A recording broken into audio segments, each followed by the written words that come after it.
Wow, what an exciting day today. So we got a lot to talk about in today's Theo Night video for February 7th, 2022. And I'm kind of being a little facetious in that not a lot of movement today. I mean, you look at today's range, it stands at about 51.75. The ATR is at about 94.8 for the US futures, just showing that we're nearly half of the daily ATR averaged out over the last 14 days.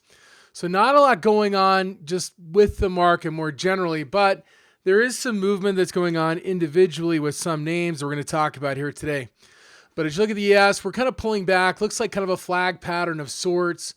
As you look at the VIX for today, the VIX was down slightly, basically pointing to the fact that the term structure of the VIX, the VIX 3M plus VIX ratio, let me just bring up the pairs ratio study here. You look at the yellow line, we're holding pat for the last week. Currently, the VIX 3M, the 3-month VIX is 12% higher than the VIX. So as we're holding out here on the VIX around this level in the 20s, not much is happening with the structure. Ultimately, we did get an intraday kind of sell-off in the VIX last week that pushed that ratio higher, but we've kind of pushed back into that same range. So again, nothing's really indicating we're at a near-term extreme in the market. The exception of the fact the skew is just dipped below 130, but still moderately high, which is suggestive of crash risk in the market, but it also implies that the market may grind it out higher. So going back to the SPX here, again, we're getting the pullback. We're experiencing the pullback today. Looked like we might finish higher in the session. We faded towards the close. Not really neither here nor there, but 4,600 is significant. That's your 61% retracement of your decline. And as we roll towards that level or potentially beyond it, expect to see smaller movement upwards in the market, very similar to past points, like back here, for example. Cumulatively, it can add up, right? As you continue to grind it out higher, certainly high skew would indicate the possibility of that happening.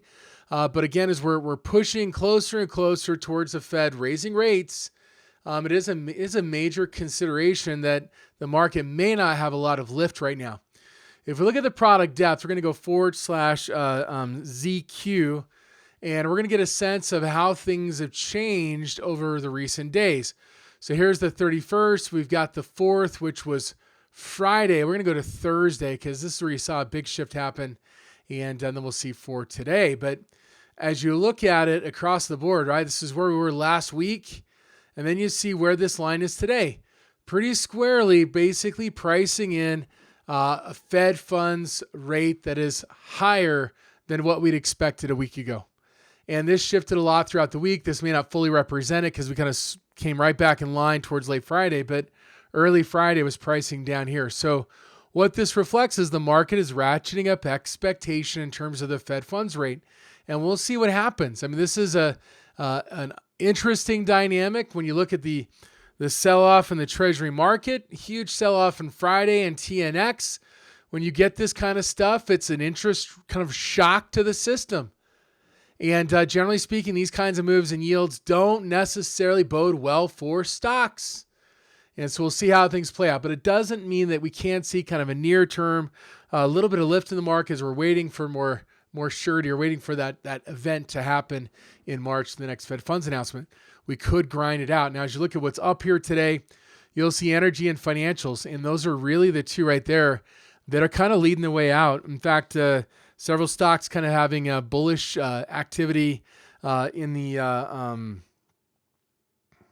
energy market, like, for example, CVX. And this is kind of just trickling in throughout the course of the day. We had a lot more activity last week. Companies like Rig, for example, Exxon Mobil, for example, but CVX today. It was the 11 Feb expiration. So we're talking about this week, kind of coming in here to this kind of 138, 140 area in CVX. But, as oftentimes the case when you get these big pushes, sometimes they wilt. But in this case, it was just kind of spread out throughout the course of the day. So again, just reflective of overall bullish activity. Last Friday in my Top Down Friday, we kind of talked about refiners. Refiners did really well today. Rig, however, was one of those that we're watching, had good option activity on Friday, big move. Now we're kind of pulling back towards that breakout level at around 360. But again, this is one of the areas in the market to watch for continued strength. Now, as you consider what happened in terms of yields last week, and in particular on Friday, this generally isn't very bullish for gold, and it's held gold prices down a little bit. Now, as we're kind of holding in on Treasury yields, you'll see today a decent breakout in gold, about 0.75% moving higher. Silver was actually up over 2%, finishing towards the high end of today's session. A stock that's had some good option activity over the course of last week, several different prints. Today, catching a bid up nearly almost 6% off of the support, looking at maybe getting back towards $6 here on Hecla. It was an 18 Feb 550. So we come in here, we look at the option chain, 18 Feb 550, 13,000 contracts, mostly being bought out here, slightly out of the money, but again, reflective of bullish interest in silver and specifically silver stocks. Of course, there's been huge activity we've talked about in this session over the last, since the first of the year, mostly in May, out into the end of next year, beginning of next year. So a lot of it's been longer dated. Now we're starting to see a little more come in with a shorter time horizon, like for example in this Hecla trade. Coming back to the title of my session today, Facebook, right? So for example, Bitcoin now surpasses Facebook in terms of market cap. Is that really significant? I guess not really. I mean, people tend to look at these products in terms of what's their market cap, etc. The fact of the matter is Bitcoin should have a bigger market cap than Facebook. But as we look at the decline today, nearly 5% in Meta platforms. As we come in here, we look at phase scores. We'll open this one here. You'll see market caps about $612 million, right? That's a big decline. $1 billion. That's a big decline from last week for when they were trading again over $1 billion. So again, huge decline in Facebook or Meta Platforms Incorporated. Now, as you look at today in Bitcoin, we talked about Hecla being a silver stock. We saw a little bounce in gold as well. Again, what are we seeing? We're also seeing a bounce in Bitcoin. And when you think about Bitcoin, does Bitcoin have any intrinsic value? Of course, the answer is no. You can't eat it, right? There's no value to Bitcoin except what? As a medium of exchange, a store of value, and those other components. Yes, there's only a little less than 19 million Bitcoin out there in circulation, but again, you can trade fractions of Bitcoin, right? It is divisible. Again, it is a competitor for gold, which gold is the largest market cap product with a market cap that's over 11.4 trillion. So when you consider where Bitcoin is now approaching $1 trillion, could Bitcoin move significantly higher? Well, it definitely depends on the degree it's adopted more generally and used. I did a presentation for TheoTrade back here in September of 2020, looking for 100,000 Bitcoin. Again, if things settle in, is that a very real possibility? Absolutely. The only problem is it's going to take, again, more adoption. It's going to require the dollar to weaken. And we are kind of running into a period of time when the Fed is just about to tighten. And so, again, we might get a little bit of a short-term boost here, but don't expect it to get back to 70,000. We'll get there. It may not be right now. We may have to see it go down more before it starts to go up again. But we did clear a very pivotal level at 40,000 in Bitcoin. And, of course, Meta continues its decline. FB breaking through its kind of gap low. We traded through it on Friday, but closed above it. Today, we're kind of breaking through that gap low. Now you're looking back and saying, okay, where's that next level going to come? Maybe there's some support here at about 220 eking into, but can we see 150?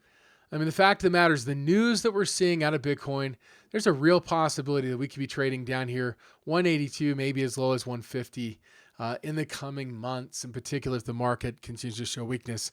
But what we're seeing is that the moat around Facebook is diminishing as they saw actual users diminish in the last quarter.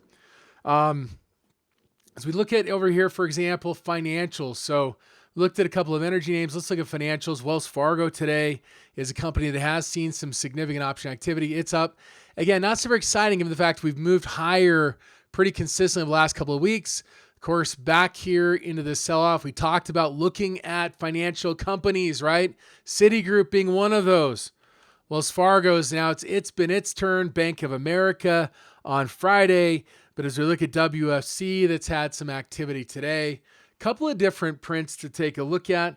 One was the 18 Feb expiration right here at around the $58 strike price, as well as the March expiration. So we got here to March, right there at the 62.50 right here, for example, 5,500 against 2,600. Again, the fact we have more volume and open interest indicates opening activity. You'll see 28,000 over here. So again, there's been a lot of trading here. Question is what's expected. You'll see right here at the ask or above, 54% traded.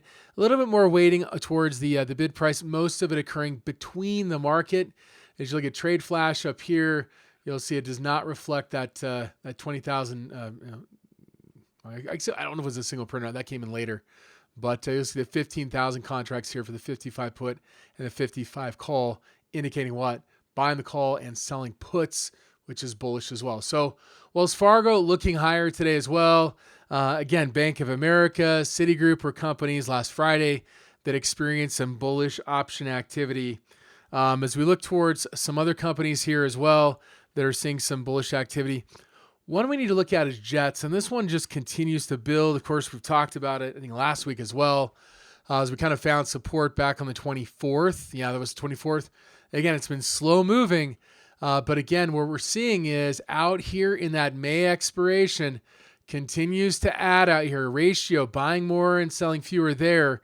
You'll notice it is less than the open interest, but when you start to look at and break it down, buying the 24.80, selling the 27.80, this just adds to the same type of trade that's been placed over the last several weeks, looking for possible upside of 28 here by May's expiration. So again, this is a kind of an airline ETF, and so it is significant here. Of course, and you can look at Boeing as an example, up nicely today, up about 2.6% as well. We'll wrap it up with ET and UAA. So Under Armour today was up and faded. They do have earnings coming up on the 11th before the market opens. Now today, as we look at some activity coming into Under Armour, it was an 11 Feb, this expiration right here, buying the 2050 and selling the 23. So right here, 2050, selling the 23, looking for some upside here towards 23. That would surpass even the last move we saw back here, for example. But again, puts into perspective, expecting a relatively large move. And as you look at the current expected move for this week's expiration, $2.60. Also, April 25 expiration. Come out here, 7,100 contracts against 1,500 open interest, pointing to some upside expectations in for April. Again, that is encompassing the earnings as well. And so again, very near data stuff expiring Friday, plus a little bit out there more. Again, pointing to upside here in Under Armour. So it could be interesting, again, as we go into that. Maybe expect a little more of an upside bias. Finally, ET. So we got a energy transfer partners rather. What we have here is a company that's kind of breaking down today. It's at resistance. If you look at /NG, this is natural gas, several down days here, and makes you wonder, are we starting to look for maybe a bit of a reversal in some energy names, in this case, natural gas? Well, if we look at it today, we're looking at the February 950 here, 16,000 contracts traded.